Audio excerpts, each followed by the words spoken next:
It's Ronnie, real estate agent licensed in DC and Maryland. I'm actually out right now showing homes, waiting for a buyer to get here. But before they got here, I just wanted to do a video on something that I see that disqualifies a lot of first-time home buyers for the Maryland Mortgage Program down payment assistance. Okay, now I also have a remedy to fix this. The problem is being on someone else's deed, whether that's a friend, a family member, it can be your grandmother, your grandfather, or your mother or your father's home.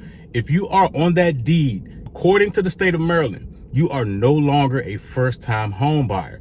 The reason why is because you are responsible for those property taxes. Okay, now I understand that just in case something happens, parents and guardians want to have their children on the deed. But for this program, it disqualifies you. Now, here's the remedy for that. You will need to do something called a quitclaim deed. That will allow you to be removed from the property so that you can purchase your home, and then your parent, your guardian, your family member, or your friend can add you back later.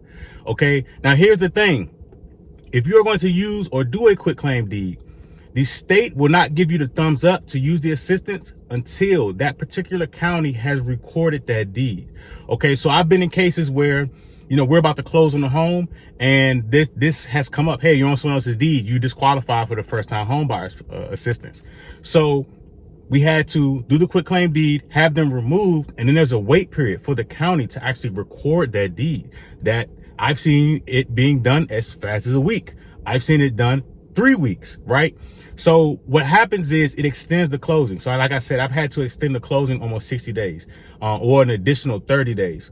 I've had to extend the closing for a week, right? It just really all depends. But what this does is it creates an unhappy seller.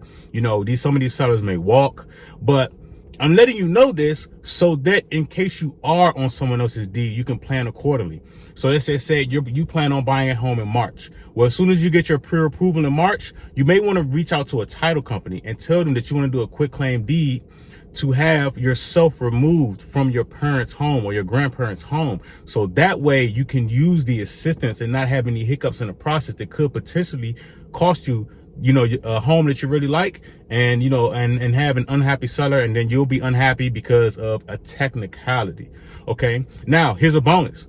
Those property taxes, like I said in the beginning of the video, are your responsibility. That also adds to your debt to income ratio. So for example, let's just say your parent, your guardian, or your grandparents own a multi-million-dollar home and their property taxes are $30,000, $40,000, $50,000 a year. Well, guess what?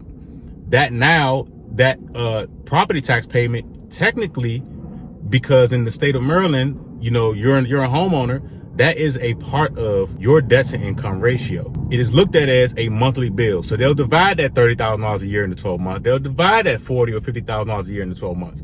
And it can affect your ability to be able to purchase a home, period. Okay? So I just want to just give you all this information. If you are someone looking to use the Maryland Mortgage Program, feel free to reach out to me. But also add this to your game plan so that you can plan accordingly and be strategic with your moves moving forward. Thanks for watching. Again, my name is Ronnie, real estate agent in DC and Maryland. My information is always below. And if you ever have any questions, feel free to reach out to me. Have a good day.